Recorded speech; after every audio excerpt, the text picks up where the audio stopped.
Valendo então, vamos iniciar nossa aula então, hein? Sempre falo que o direito de família, direito às sucessões, o direito imobiliário são os ramos acessíveis ao advogado. O advogado consegue encontrar clientes, né?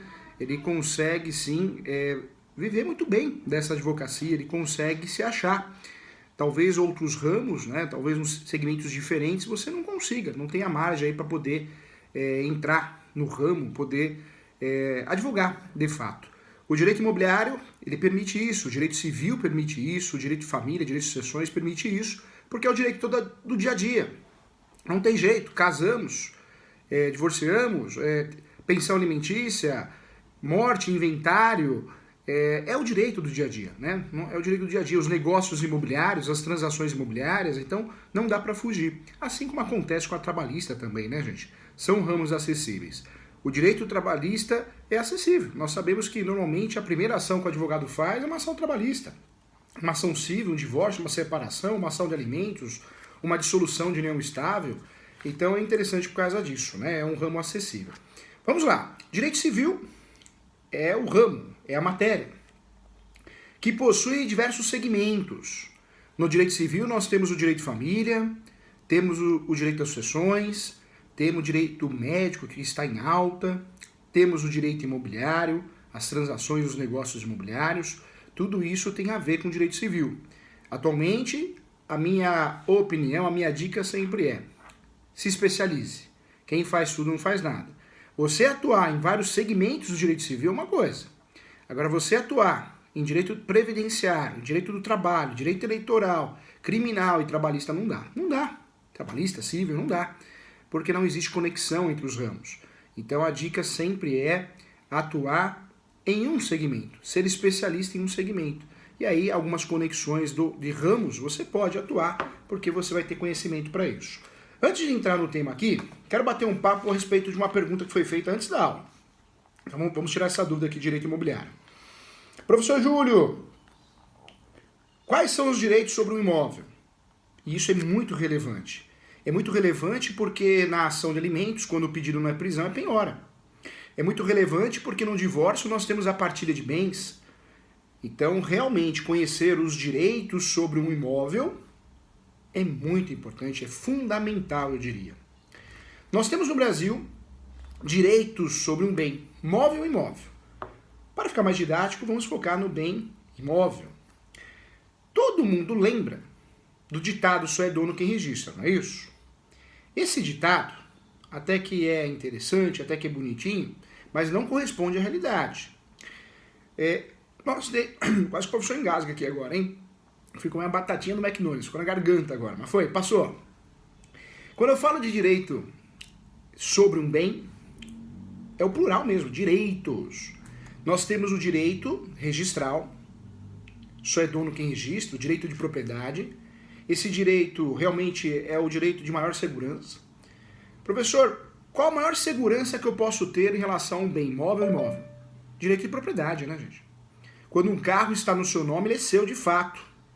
Quando o carro está no seu nome, uma moto ou um imóvel.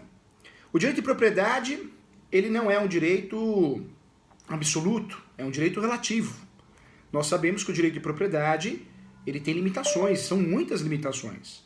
A primeira limitação ao direito de propriedade é o direito de vizinhança. Direito de vizinhança é, sim, limitações ao direito de propriedade. Direito de vizinhança afronta os 3 S, saúde, segurança e sossego. Quando eu falo de limitações ao direito de propriedade, existem outras, hein? Ah, professor, o imóvel está no meu nome, ninguém tira do meu nome, ninguém tira da minha vida, esse imóvel é meu, estou garantido, estou seguro, tá nada. Você sabe muito bem que o Estado, a União, o município, pode cismar com o seu imóvel, pode alegar que esse imóvel tenha um valor cultural e artístico e esse imóvel vai ser tombado. Ele até continua sendo seu, mas você sabe que o imóvel tombado ninguém compra, é muito difícil, é um elefante branco. Pode ser tombado a nível nacional, União, nacional, estadual e municipal. Você sabe que a área de APP, ela pode nascer a área de APP, área de preservação ambiental, e pode se transformar em área de APP. Olha aí, outro exemplo. E sem falar, né, gente, da figura da desapropriação, hein? A desapropriação também prova que o direito de propriedade ele não é absoluto, ele é um direito relativo. Então é importante também lembrar a figura, o Instituto da Desapropriação, uma vez que tenha uma relevância pública, social, você perde o imóvel. Ah, professor, vou receber uma indenização. Será que ela é justa e prévia, igual diz a Constituição Federal, algumas legislações, a jurisprudência? Talvez não, né? Talvez não, e é a realidade da vida. Então o direito de propriedade, sim, é o direito mais conhecido por todos, inclusive pelo leigo, é o mais defendido, é o que todo mundo quer ter sobre um bem imóvel e um bem imóvel, porque ele é mais seguro de todos. Mas nós não podemos afastar no direito civil os outros direitos sobre um bem. Sobre um bem imóvel, nós temos outros direitos. E aí eu peço sua atenção. Em um divórcio, em uma separação, onde exista a partilha de bens, em um inventário, seja extrajudicial, feito por escritura pública, ou seja no âmbito judicial, que tem a partilha de bens, até a dissolução de união estável, que tem a partilha de bens, nós precisamos sim enxergar esses direitos, hein? Muitos advogados entendem, operadores do direito, que só existe, única e exclusivamente, o direito registral, né? O direito de propriedade. Não. Nessas relações de direito de família é muito importante a gente enxergar os direitos de forma autônoma, direitos diferentes. Então nós temos sim o direito de propriedade como o direito mais seguro, o sonho de todos, o direito que, apesar de não fornecer uma segurança absoluta, essa segurança relativa é muito bem-vinda, mas nós temos os outros direitos também. E quais são os outros direitos, professor Júlio? Tem que saber, vamos lá. Segundo direito, então, sobre um bem imóvel. Sim, é o direito possessório. O direito possessório, de fato, é reconhecido como um direito, hein? Toda vez que você faça o inventário de um imóvel irregular, que você faça a partilha de bens dentro de uma ação de divórcio ou um procedimento extrajudicial, divórcio, separação, sempre lembre, entenda que a posse tem valor econômico. Você não pode querer fazer inventário só de imóvel registrado, querer fazer partilha de bens no divórcio de imóveis só registrados. A posse entra, hein, gente? Entra tanto do imóvel comercial como imóvel residencial, o imóvel comercial, urbano, rural, não interessa. É posse. Posse nós já falamos em certas outras oportunidades, que é qualquer outra situação que não seja registro. Nós não temos meio buraco, não tem meio termo, hein? Posse é qualquer outra situação que não seja direito de propriedade. Direito de propriedade é o meu nome, o seu nome, o nome do nosso cliente lá no cartório de registro de imóveis competente. Quando o nosso nome não aparece lá, na certidão de propriedade atualizada, sendo matrícula ou transcrição, antes de 76 ou após 76, fato que o que a gente tem sobre aquele bem é a posse. Então, professor, eu tenho um sítio, aí tem muito rancho, né, gente? Muito rancho. Eu tenho um sítio, um rancho, uma chácara, uma fazenda, um imóvel urbano, um apartamento. Não está no meu nome no cartório de registro de imóveis. O que eu tenho? O que o meu cliente tem, professor Júlio? Certamente, sem medo de ser feliz, com muita propriedade, o seu cliente tem a posse. Porque a posse é o único direito que nós temos sobre um bem, um imóvel irregular. Professor, isso tem valor para a partilha de bens no divórcio? Tem. Tem valor no inventário? Tem também. Claro que tem. Você fazendo a partilha de bens no divórcio, na separação ou no inventário, você não vai regularizar esse imóvel, é fato. Esse imóvel, para ser regularizado, ele depende de ações autônomas, exclusivas. Talvez adjudicação compulsória, talvez ação de uso capião, mas fato, importante, relevante, que esses direitos não podem ser desprezados. Professor, qual o fundamento disso, hein? Qual que é o fundamento? Primeiro fundamento, sim, é o enunciado da jornada de direito civil. Oportunamente a quinta, hein? A quinta jornada de direito civil esclarece muito bem que a posse é um direito autônomo, um direito exclusivo em relação aos outros direitos.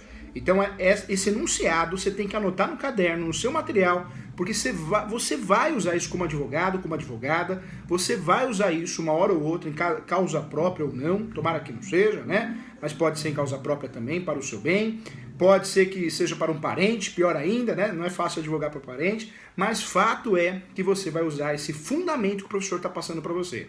Então, anotou aí?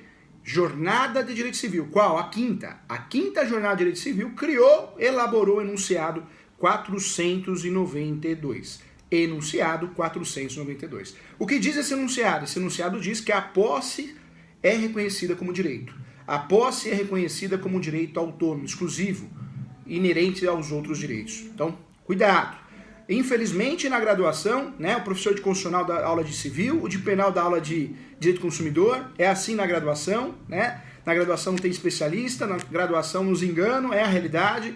Ninguém consegue advogar com a graduação, ninguém passa em concurso e muito menos na OAB por causa da graduação por causa disso. Porque, na verdade, nós não aprofundamos o assunto. Então, na graduação, nós desprezamos a posse. Nós achamos que a posse não vale nada. E a posse vale para efeitos, sim, registrais, de direito imobiliário, de direito de família, que é o que estamos falando aqui. Então não pode você, num divórcio com partilha de bens, desprezar esse direito. Talvez o seu cliente, ele ou ela, fale para você, olha, nós temos uma chácara, um sítio, um rancho, né? Em Tocantins, muito rancho. Nós temos uma chácara, um sítio, um rancho irregular, esse imóvel está irregular. Ele entra na partilha de bens e a resposta de muitos operadores do direito, de muitos advogados, qual que é? Não entra não. Não entra não. Por que não entra? Claro que entra. Numa partilha de bens, tudo que tenha valor econômico deve sim aparecer, constar dentro da partilha. Seja no inventário, seja no divórcio, seja na separação.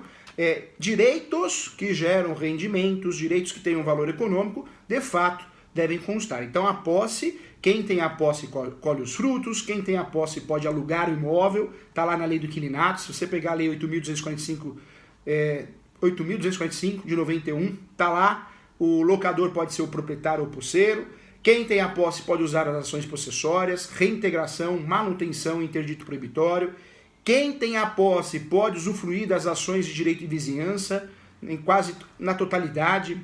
Nós sabemos que as ações de direito de vizinhança são muitas, né? Nós temos pelo menos 6 ações de direito de vizinhança. A mais utilizada é a perdas e danos. Você pede dano material, dano moral contra um vizinho. Essa o possuidor ou o proprietário pode usufruir na relação de direito de vizinhança. Mas nós temos as ações próprias de direito de vizinhança. Entre essas ações nós temos a demolitória, dano infecto. Essas ações também podem ser usadas mesmo o sujeito não sendo proprietário, sendo possuidor. A única exceção que nós vamos ter, conforme a jurisprudência atualizada e também conforme a doutrina, a única exceção que nós vamos ter dessas ações conhecidas do direito de vizinhança é a ação de enunciação de obra nova. Lembra dessa ação? Mal estudada na graduação? Se estudamos, hein? A ação de enunciação de obra nova, diferentemente da ação de dano infecto, da ação demolitória, das ações de vizinhança do dia a dia, essa ação, sim, a ação de enunciação de obra nova, essa exige que o sujeito, o autor, a parte legítima, ativa, seja proprietário. De resto, não. De resto, não. E eu falo isso, eu dou esse exemplo para você entender a importância da posse. Então, a posse pode ser discutida, sim, em inventário, pode ser discutida e deve ser discutida numa relação de divórcio e separação. É muito importante tratar desse assunto, tá? Esse assunto é fundamental.